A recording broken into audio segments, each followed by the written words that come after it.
Hello everyone, how are you doing? This is MD Tech here with another quick tutorial. In today's tutorial, I'm going to show you guys how to resolve if the OBS or Open Broadcast Studio keeps crashing on your Windows computer. So this should hopefully be a pretty straightforward process here, guys. And without further ado, let's go ahead and jump right into it. So you want to open up the search menu, type in Windows Firewall.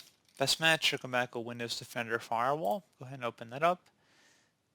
Select Allow an app or feature through Windows Defender Firewall on the left side. And then on the right side, you want to select Change Settings. Go down the list and look for OBS. If you don't see it, you want to go ahead and select Allow another app. And then select the Browse button.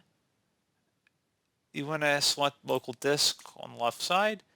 On 64-bit versions of Windows, it should install in program files. On 32-bit versions, you would select x86. I'm on a 64-bit version of OBS, so I'm going to open up program files, and then I'm going to go down to OBS/Studio, double-click on the bin folder, and then double-click on 64-bit, and then I'm going to select the application here, and I'm going to select Open, and then select Add.